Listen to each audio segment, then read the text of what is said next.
Hello and welcome back to a new episode of the CTO Show with Mehmet. Today, I'm very pleased. Joining me, Mike Armistead. Mike is a serial tech entrepreneur and he's currently the CEO of Pulse Security AI. Mike, I don't like to steal from the light of my guests. Usually, I keep it to them to introduce themselves. So, basically, tell us a little more about you, your background, your journey, and what you're currently up to. And then we're going to start the discussion from there. Of course, as the guest might as the audience might guess, is we're gonna talk a lot today about cybersecurity and AI. So the floor is yours, and then we will start discussion from there. Well, I appreciate it, Mehmet, and thank you for having a show. It's kind of perusing the different episodes that you've had. It's a wide variety. It's really, really interesting in a lot of cases. For me, I'm currently the CEO and co-founder of a company called Pulse Security AI, and I'm entering my fourth decade of professional life. So I won't give the gory details that'll bore you and your audience. But safe to say, I've been through a number of technology transitions because I've been in technology my whole professional career. From the rise of the PCs to client server to cloud, and now Wow. in this wave of AI. And really the last 10 years, I've been in the AI space, and that was before it became really popular. So, that 2 companies ago, I co-founded and was CEO of the company called Response Software, and it was using AI to basically create a virtual security operations center analyst, to process all those alerts and everything that kind of come their way. Actually, a very popular space right now too. Um, and most recently, we've taken a lot of our learning of what we've done, and now that LLMs and other kinds of models and techniques are going into the space, we're doing using more agentic kind of systems and context graphs and these things to create something that is actually aimed at security leaders. So an AI agent for them that allows them to help translate what's going on from a technology standpoint into really business risk and business terms. Great, and thank you again, Mike, for being here with me today. I gonna kind of start from a little bit your journey, and because you said like you've seen it all, you know, and what a time to be in currently. Things are changing so fast, and people sometimes get lost between all the headlines. You've built companies across multiple tech waves, I would say, from the early internet till today with the AI age.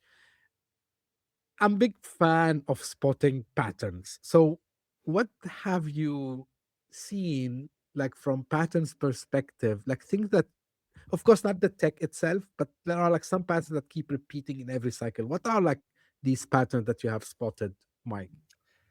Yeah, great question. Because there clearly are patterns that happen in this. I think we're all in technology. We get really excited about all this stuff. One of the very clear patterns is everybody thinks it's going to happen very fast, and Yeah. what I'm talking about it is that the our whole environment will transition to making use, in this case, of AI and agentic systems and that kind of thing. And I do think we just assume it's going to happen in the first years, and realizing we're in the early adopter stage, and we have a long way to go. I remember because I was in the consumer internet space when kind of the rise of Web 1.0, and it was a lot of the same headlines you're hearing today about AI. It's going to have massive disruptions. There won't be any other retailers. They'll all be online. The brick and mortar retailers are all would go away. And it took us, I don't know, about 10, 15 years for Amazon really to get all the way there because they were just a little bookstore at the time. Um, Right.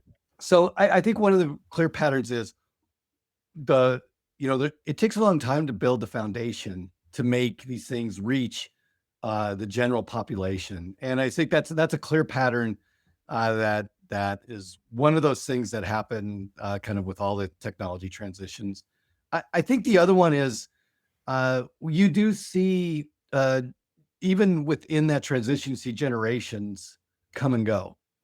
I was part of the first wave of search engines, at a company that, was in a startup that got bought by a search engine called Lycos. I don't know if you'll even remember Lycos, but that Of was course. in the age of InfoSeek and Yahoo and Excite, these search engines. Yeah, does anyone really remember that first wave came and went, and Google, kind of came up through during that time, because it just focused on really the business aspect a little bit more than the technology aspect. And that's another pattern that I see, is that in technology, quite often we run to the technology, and it's very important because you have to build foundation. But ultimately, what wins is the business side of it. And the people that can figure out how to provide real value to customers are the ones that really have the staying power through that. But they might. So, here we are in AI. Is it going to be the same? Is it going to be OpenAI? Is it going to be Anthropic? Is it going to be? I don't know. It's history would tell you that one of those companies might make it, but the rest of ultimately won't. Yeah, yeah, it's a destiny, I believe, Mike. Like, and I'm with you. Like, history kind of, they say, repeats itself. Really, history repeats itself. But what surprises me, I thought, like, before the internet, like, I thought like maybe not all people have access to, let's say, history books, or let's say not everyone can go and access the archives, like, of certain things and learn from it. And the internet kind of changed that because information became available to all of us. But looks like we still don't go and learn from the things which actually they are under our fingertips, right? So I think it's something which, it's a human nature to get these excitements, and maybe I will discuss it later with you on the show today. And also, like, the people call it hype, some people they call it the bubble, whatever that is, which also let people become skeptics. Some people become so excited, and we don't have this, I would call it the balance. Now, I want to come to the area which currently you're, you know, building with, and you have an expertise in, which is cybersecurity, right? Uh, 2 years ago, one of my guests, like, he was kind of, quote unquote, having a rant, and he said the cybersecurity failed us. I mean, as a market, as all the vendors. Why? Because people couldn't understand what are the gaps, and you talk about the security value gap. So people spend billions maybe of dollars, if we count globally, on security, but still we get breached. We still hear about ransomware attacks. We still hear about, now with the AI impersonating other people and all these things. Why this happens, Mike? Boy, if I had the exact answer to that, I'd be in a good spot. No, I think there's a number of things as to why that has happened. Some of it is the history of how the cybersecurity market kind of grew up. It all started with network engineers looking at packets to see if there was something malicious in the network packets. And it really, how it evolved was every time we expanded our attack surface from internal networks to, external cloud to, all sorts of other things, the cybersecurity market kind of ran to figure out a solution to that. And what it resulted in was many, many technologies, all kind of focused on really a pretty narrow, problem space. And so when organizations have had to build their security program, they end up with a whole bunch of vendors with a whole bunch of, solutions to different things. And nobody really took much of a step back and say, well, how do we manage this whole thing?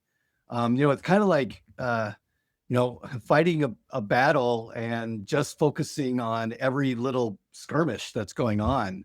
And then somehow, usually with people though, we translate that to what does it mean to me as an organization? If I'm a corporation doing cybersecurity defense. So, part of that evolution just made it very difficult to take a strategic view and to help that. And so now you see in cybersecurity, it's very obvious. We've swung that pendulum all the way over to detection. So that's almost all only the only thing we do is try to detect and respond to things. Whereas the more prevention side has really been something that's lacking. And again, not for trying. It's more that how do you keep up? And now we're in this age of we're even, have the adversaries using AI to, create attacks that are so fast and so broad in scope. Um, how are you going to keep up with that without having really thought about the prevention kind of side to it? So, there's many other reasons, but I think that's a real core part. And I like to liken it to look at the other functions in an organization. So walk into the office of the CFO, who's in charge of risk, but financial risk for the company, much Right. like a CISO is in charge of risk, but cyber risk. And they where do they go? They go to their ERP system to gain really the foundation of what the answers are. First of all, like where are we with our cash? What are inflows and outflows? How well are we doing? How much cash do we have left? If you're a startup, you think about that. But it might be, what opportunities can we take because of our situation? And, for maybe public companies, it's how do we report exactly where we're at? You walk into the office of a VP of sales or a chief revenue officer, and they're going to go to their CRM system to tell them, any particular deal, where's it at in the stage of the pipeline, to be able to do forecasting of what they think will happen over the quarter, all that kind of thing. Go to a chief information security officer and ask them to go to their system. What do? Uh, they go to their people because we use human middleware to try to connect the dots between all these stovepipes of technologies. And it's really, like I said, very difficult to do that. And, as you can tell, I think we can use these age of AI and especially agentic systems to help make that transition and give something to the security leaders so that they can better manage and really think about the prevention side of their security program. Right. I gonna follow up on this and start from kind of the 40,000 foot or 30,000 foot, whatever that is, and try to narrow down later. So on this point, there is no doubt, Mike, and I hope you would agree with me, is that from translating the business to the business, the value of the cybersecurity technologies in general have failed. And the reason I'm saying I'm gonna take a more holistic approach, I'm sure, and I'm transparent usually with my audience. We're recording on the 25th of Feb, so probably gonna go in the second week of March. Um, 2 weeks ago and last week, we saw how investors reacted to news about Anthropic. They released some tools that they can go and check the security of the code, right? So, uh, and the whole market, like especially the stock market related to cybersecurity, fell down. The first thing that came to my mind, Mike, is looks like me included, because I was also, and sometimes still I do it from time to time, you know, as consultants, as people in tech, looks like we failed to translate to the business, these technologies that we use, the different technologies, and we start to talk more about tools rather than talking about business outcomes, right? So now, this is why I'm trying to relate to what you were mentioning. If I want to relate this to agents, do you think agents would do better job than us explaining to everyone, the boardroom included, like, this is actually the business outcomes. This is what we are saving. This is where we are like mitigating risks when we have these tools in house. How agents can be better than us, and we have to admit that we didn't do a good job, because even I put a post a couple of days ago and I said on LinkedIn, and I said all what we have done for years decades, just put buzzwords there, zero trust, I don't know what. And again, don't get me wrong. I'm not against the technology. I know like what zero trust is, and I know exactly technically how it works. But I mean, we did these fancy words. We put them in front of the business, and then the business said, "Hey, what's the outcome of this?" So I know it's a loaded question, but I would love to hear your opinion on this. No, I think it's a great question because I think it very specifically uh, articulates the problem that we have in cybersecurity a little bit. Is that uh, it is truly that translation from the technology that we love to the, like you said, the business outcome. And I think the reason we have a hard time doing that is generally, uh, every business is in a different situation. I like to call it kind of situational security. So you know, you, and when you have tools that are trying to help you do the defense and the mitigation of your risks, uh, not a, they have to take it generically because that's what the vendors do. They have to try to keep their market really broad. And so, that's one of the reasons why I think some things has failed because you have uh, something that's producing alerts.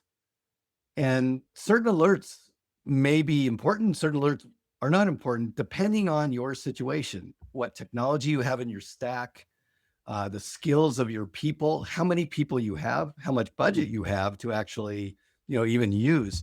All these factors are incredibly important. And I would say, there's something that I think is going to become more and more important in this space is the discussion about context. There's a technology behind this a little bit that AI and agentic systems kind of enable, and it's you may have heard this term, but it's a context graph. But it's really just a construction of what's the context for a particular organization, because the security equation is uh, part, did you detect something, and part, does it mean anything in my context? And that's why you hear so much about false positives and why it's always hard to kind of weed through all that to get it. And so much energy in the cybersecurity space has gone into just trying to prioritize and optimize all this information that happens. But that equation is the key. And the part that's been missing has been the context. And so what have we done? Well, to fill that void of the context, we've stuck people in the middle of it because people are really good at that, is like connecting the dots between, oh, I'm seeing this over here, but I know that doesn't matter to me because we bought, our whole thing is based off of this technology. And so I'm not going to worry about that alert. And so your original question, or where you started that from, was do I think agentic systems can help in this? Absolutely, I do. I think, and it's because of the scope and the speed and the things that agentic system can help us do. Now, what I don't think they're going to help us with, certainly in the short term, is the final judgment. I think we still need people in there with their experience and knowing the business side to do that. But the heavy lift of getting at least the initial context to any kind of technology or any kind of signal that we're seeing, I think there's a lot that technology can be applied to that. And I do think, that's the exciting part about these agentic systems. I think that, I've been in this business a long time, and we tried to do a lot of that, even 8 years ago, 10 years ago, and we had to use very different kinds of things. But the LLMs bring, a kind of the secret sauce to this problem. And but boy, there's still a long way to go. I mean, we at our company, we are putting the scaffolding around that, because it isn't just a write a single prompt and you're going to get the right answer, kind of thing. It's going to be very complex prompt books. You have to, really do all you can to weed out the hallucinations, and there's all sorts of techniques to do that.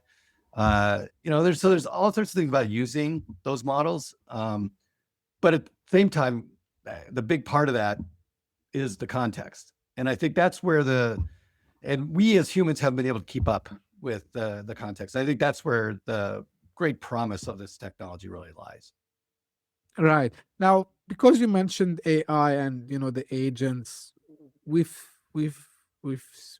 seeing more and more talk about keeping humans in the loop, right, while using AI and agentic AI. Now, historically, also, and I know like some people would not like what I'm saying, but as humans, we did terrible mistakes in cybersecurity as well. So, we really want to keep humans in the loop when it comes to cybersecurity? Oh, I think short answer would be we do, at least right now, that technology, we judgment isn't part of really a lot of that technology yet. I mean, there's things it can do and it can bring forward, you know, the interesting things that connect the dots. And it obviously, as we all know, because we all use those LLMs, they speak very well and they're very confident in their answers, but sometimes they make up the different parts of it. So you actually do need, I believe, people in there in that final judgment. Now, there's going to be certain tasks that, yeah, can you make it more autonomous? And you Uh-huh. will be able to, absolutely. But there'll be typically low level tasks and not making big strategic decisions like I'm going to shut off this server, which happens to be your main, transaction processing engine.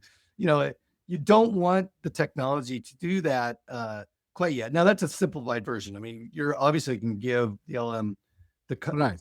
context and the smarts to not do that, but I still believe that that at least here in these next few years, it's going to be very important that you have a human in the middle of many of these workflows, uh, and especially the ones that deal with strategy and that too, because the LLMs are they're getting better, but heck, even 6 months ago, it couldn't do a lot of the things that they're doing now. So we'll be able to ride that wave through, and more can be autonomous. Uh, but yeah, I still think you want people watching, the real important aspects in cybersecurity, especially. Right. Now, I'm gonna kind link the beginning of this episode with this, and you know, talking about the AI hype in cybersecurity specifically, right? Now, of course, I'm just mentioned the example of Anthropic and the tool that they have released, and everyone was thinking, oh, like now, like we don't need all these cybersecurity vendors because I can go and vibe code them, which is of course not true. But I mean, if we want to think about it realistically, what do you think the areas that AI would really make it, and where do you think like we still need probably, I don't know, like at least 5 years before we reach, what people think they can do with the AI when it comes to cybersecurity specifically? Yeah, I would. What's going to make it is, um, and I'll talk about a little thing, a little outside of cybersecurity just for a second, because we're Sure. seeing where it's making it is in coding. Even our developers, I think very differently about building a company on the tooling that we have. And if you're in software, you see it. It's no longer are the tasks that take long, the actual code, typing out the code. Um, those aren't really even part of what you do today. You're very much a general manager of your code base, and you're trying to determine which agents do which tasks and getting that. But what's interesting of it that you're bringing up is even within that, uh, our developers at times struggle with keeping all the balls in the air or the plate spinning or however you kind of talk about that, because they'll have dozens of agents doing hundreds of tasks all at the same time, and it's tough for them as the conductor of all these agents to keep track of that.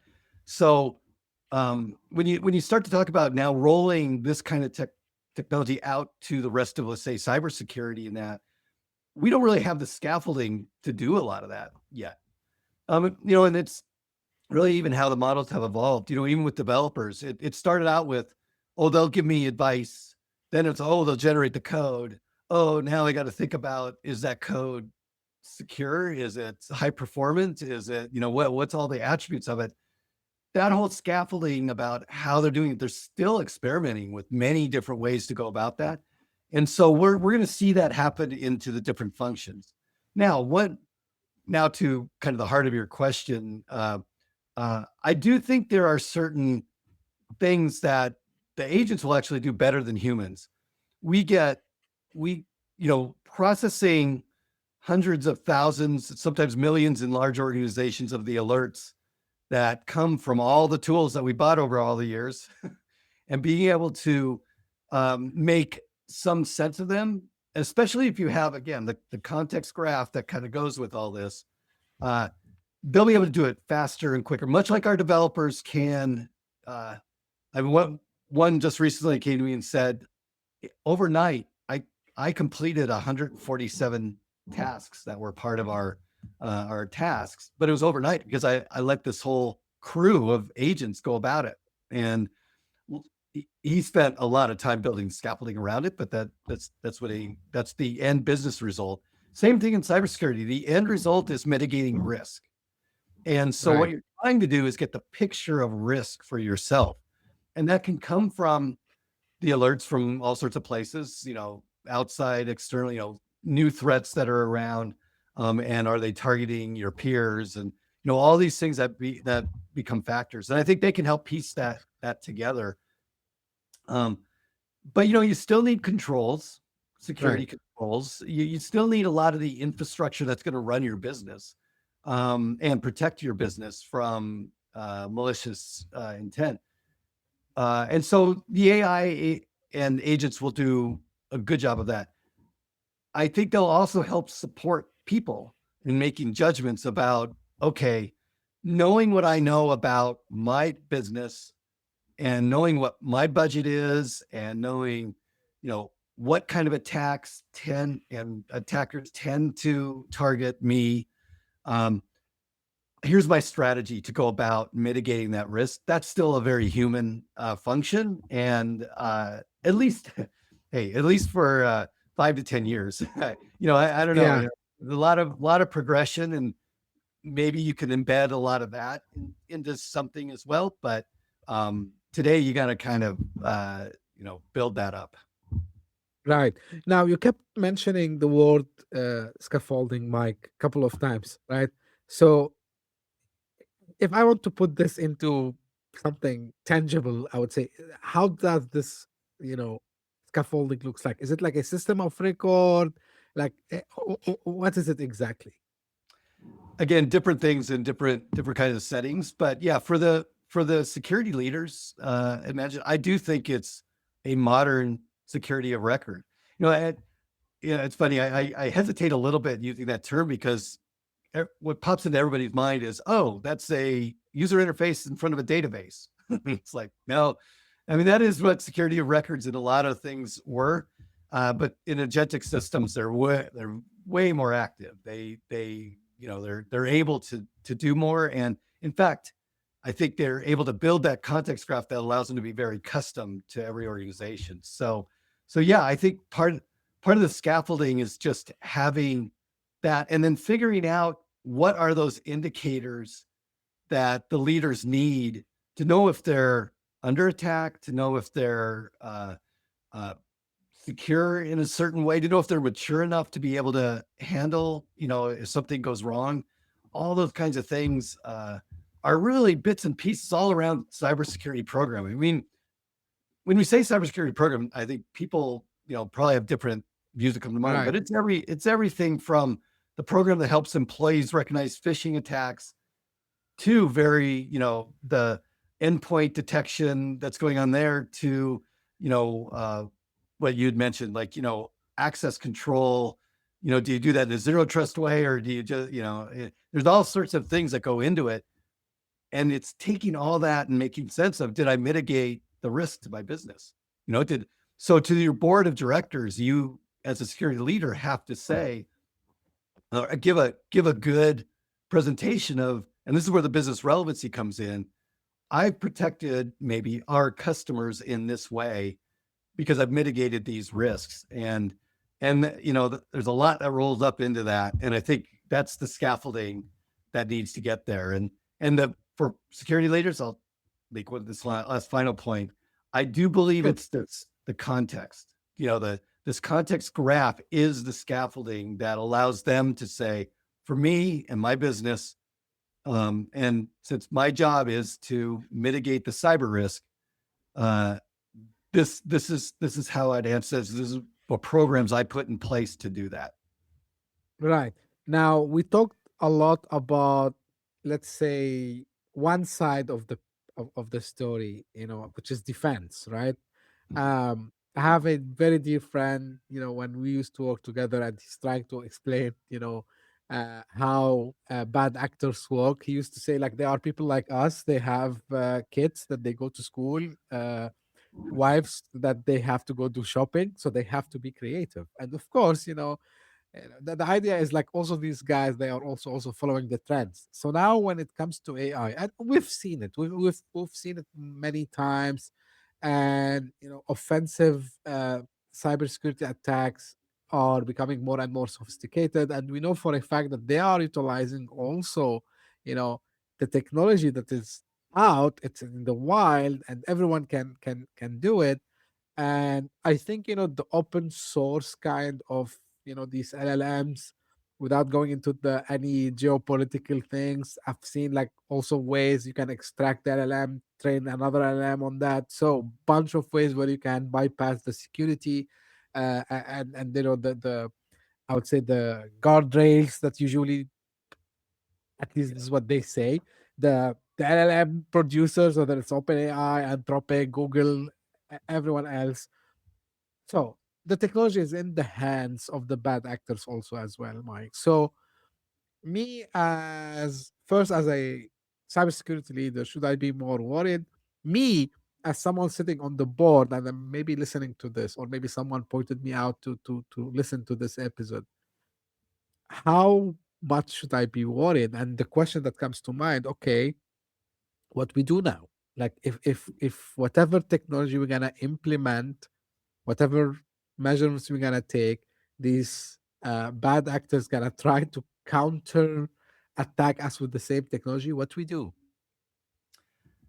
Yeah, as you said, this is clearly already going on. I mean, cybersecurity in many ways has always been an arms race. You have the adversaries, they get advantages, the defenders, counteract that, and then it kind of goes back and forth, back and forth. And I think that's clearly something that's happening right now. I do think that the adversaries have the advantage as of, this state in late February of 2026. Even I noticed, you had a recent guest on that talked about the different governance and the ISO standards and things like that. Yeah, Here, a crazy thing is, that's even way behind to help. They're there to assist the corporations to say, here's some guidelines to help you. Not one of them mentions agentic systems. They talk about AI and AI models, but they don't talk about it. There's going to be thousands, millions of agents running around pretty soon. How do you know what they're doing? How do you know what? Same thing, and to relate it back, I mean, that is how the adversaries do it. They're writing very agentic systems that can be very patient at the times they need to be patient, and very fast and targeted at areas they need to be fast and targeted in. Very difficult to defend on. And so, absolutely, we need another crop of tools to do that. But that's why I guess I made the distinction of, you're not going to be able to detect everything in the speed. Now you're going to have to act at that speed. You're going to have to do some detection there. But this is why prevention becomes so much more important. If you think about, let me take a case in cybersecurity that everyone will be familiar with. sure. Ransomware had been a big problem in many industries in that too. The prevention of ransomware, and that typically starts with like a phishing attack or something like that, where someone accidentally gives up some information. So same old vulnerabilities, same old techniques get usually just happen at different speeds in that. But to counter, like say the ransomware and the malware attacks, it's a multi pronged mitigation strategy that organizations should take.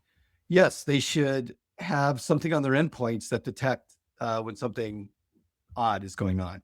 But they also should segment their network so that the blast radius of when something comes in and tries Right. to take over can only affect a little bit. Um, they need to train their folks to do that and too. So there's multiple things, but that's thinking prevention. With AI, we got to think that way too, right? I mean, we know the adversaries are equipped with these tools, and so we need to be thinking, okay, if it is actually an agent that can come in, that's probably generically just looking at all the vulnerabilities I've got and putting a little piece of software somewhere and then sitting there for 10 months and then reactivating and that, I mean, we're going to see a lot of that stuff. And I think you got to think about your overall strategy and just think through, put yourself in the adversary's shoes. And that's why there's many organizations that also do that in cybersecurity, because it's very helpful. And I also think you have to practice. So it's surprising how few people really do tabletop exercises into, if I were to get breached, what happens? How do we tell our customers? What does Right. the board do? How do we tell the press?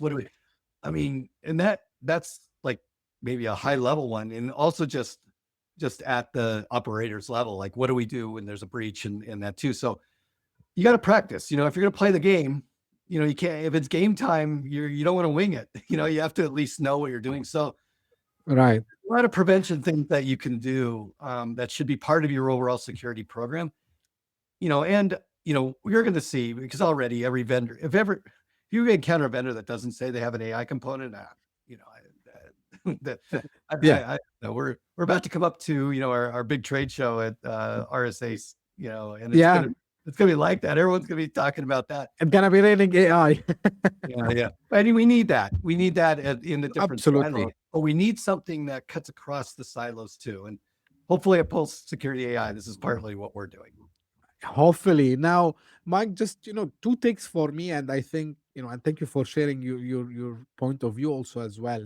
So this is for the audience, like whether you are in the tech yourself, or maybe if you are, you know, a business leader, or maybe even if you are like out in the market and you're wondering what's gonna happen. Actually, there's no better time to be innovating in this space like now. Like this is my own point of view. It's not a financial advice guy, but like if you think like we've done because the AI can now do everything just because one model they can do some quality check on the security of the code, that's not all. Like these guys now they have better tools, and it's now time to.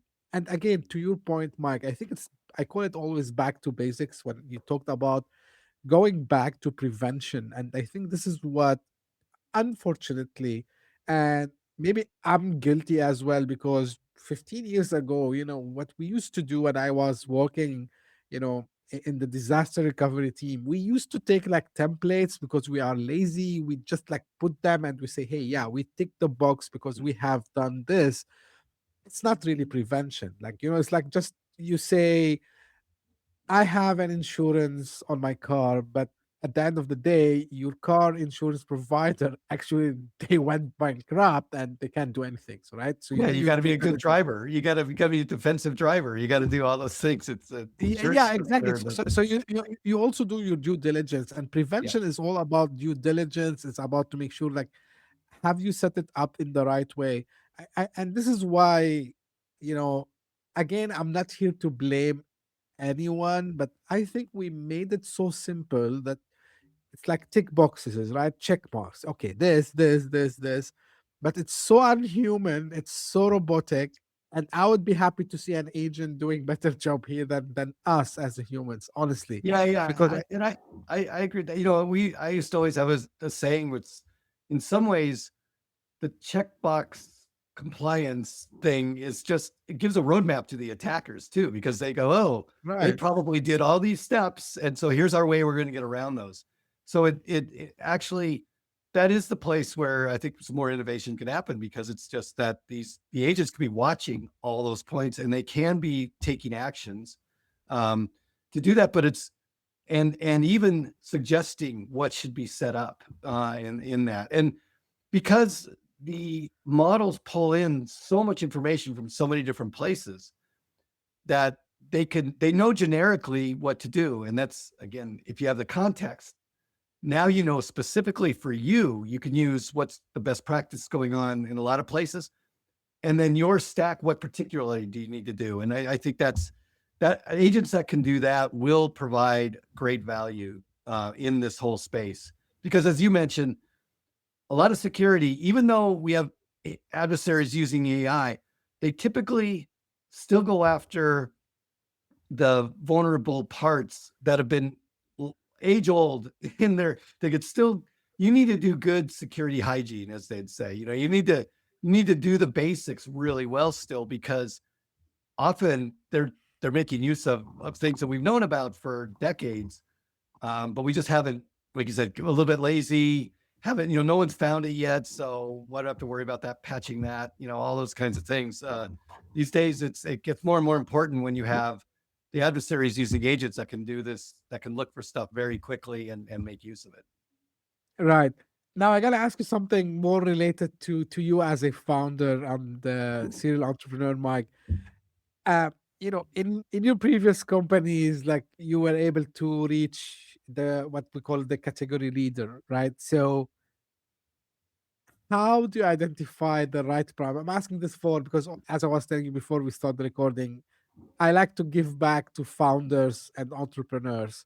So, especially in this domain or maybe in AI in general, how do you advise people now to identify the right problem before it becomes obvious? So, to spot the signal, to spot the patterns, and build something that can become a category leader, or even maybe they can create their own categories.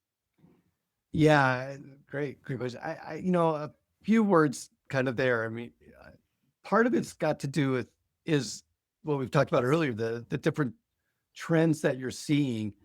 But don't think about jumping onto that trend. Think about what's this particular trend going to need 5 years from now or a few years from now, and what's doing. So, like when I co-founded a company called Fortify, which was an application security, it was really about software had become just such a central part. As they'd say, some of the largest banks, they're really software companies that happen to do a banking kind of thing now. They're not so much about the vaults and the hard, where part of that. Uh, but look at these trends and say, what are the things to do? So I've tried to do that. The very first company I was at, that was a great success, when IPO and everything, it was when it was around software quality mostly, but that was because software was becoming big and important. So we knew that the quality would be at, and then this AppSec company that I started, it translated to, oh, now people are breaking into places because they're looking at code vulnerabilities.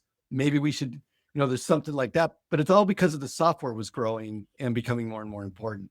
I think, in this age of AI, you know, thinking about what AI can enable, but then what does it need? It's kind of I'd say, Mehmet, it's the kind of the classic look for in the gold rush.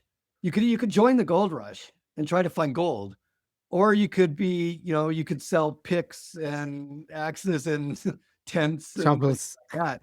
And so I've tended to be in my career part of that group that was selling the picks and axes and things that would help people do that. And I think there's a lot of profit to doing that. And there's a great need, because the need is always there. And so, yeah, I think anyone who has an entrepreneurial bent, it's looking at those kinds of things. And of course you look for gaps, in that, Right. people are supplying things, then can we do it? And I think, I'm in this one today because, 3-4 years ago, I don't think you could have even attacked this problem in a meaningful way. Providing a system of record for the security leader, you needed this agentic infrastructure to be able to do it. So you have to look for the confluence of new tech, uh, same old problem, and can you solve it a different way that's better? Those are the things that I know I look for.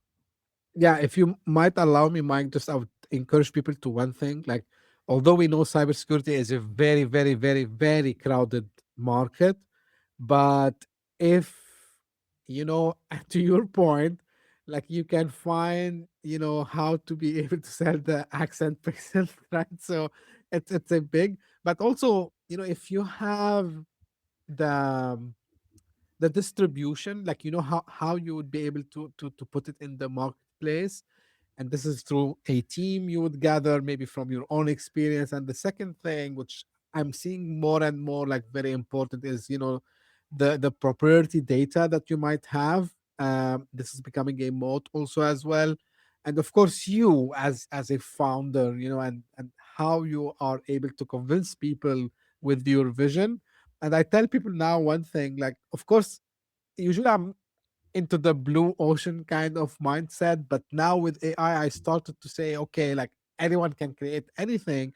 And I reminded myself the other day that because we're talking about the Googles and the other and Yahoo search when they started. And actually Google, they were not like the first one. Like actually they were like number 20 maybe in this space. So there were like a Right. lot of search engines, but they were able first from technology perspective. But I think they cracked the code on the distribution. So this is how they were able to grow the Yeah, business. and to your point, I mean, I was part of Lycos, so they came to us and said, "Let us be your search." Right.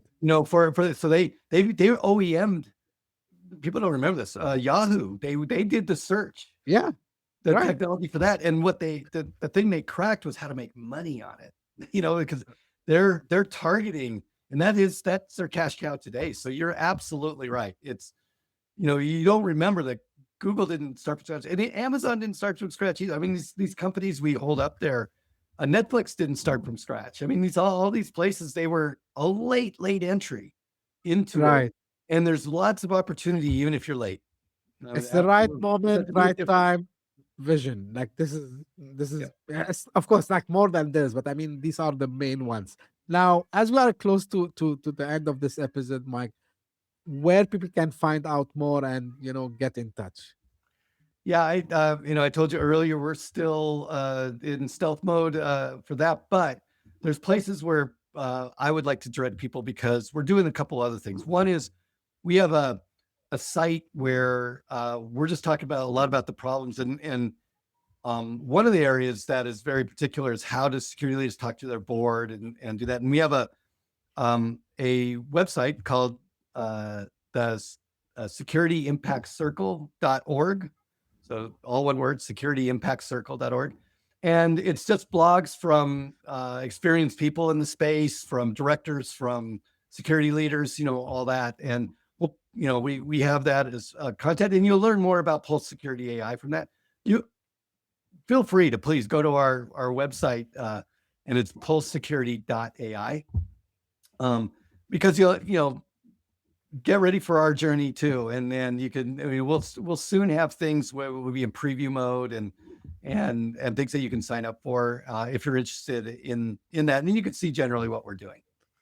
Great. Of course, I'm gonna make sure that I'll put all the links in the show notes so people who are listening on their favorite podcasting app they can find that easily, both the blog and of course the website of the company. And if you are watching this on YouTube, you will find in the description. I don't like to make this, but this is the first time I'm gonna make it because it happened many times. So, Mike, I hope I'm right.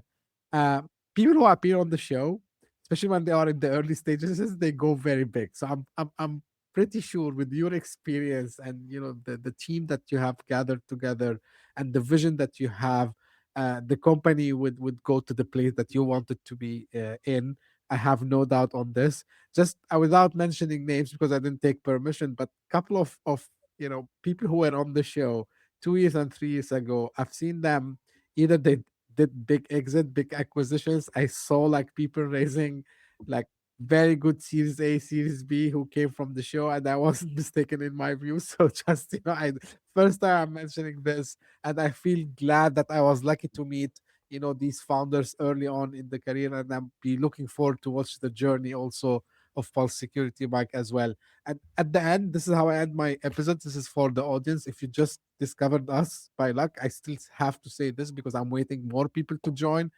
Please subscribe, share it with your friends and colleagues. And if you are one of the people who keep coming again and again, thank you for doing so. Really, really, really, I'm so grateful for pushing the show across, multiple countries, Apple top 200 podcasts in the category of entrepreneurship. I decided to put it there because was the sweet spot. Tech is a little bit crowded. We're not like completely business. So this is where I saw it's a good. But despite this, we are now at the week of the end of Fab, trending in 3 countries. Every week I see, the podcast in new countries. So this cannot happen without, people who are listening to us. And I really appreciate this. And as I say always, hope you enjoyed and stay tuned for a new episode very soon. Thank you. Bye bye.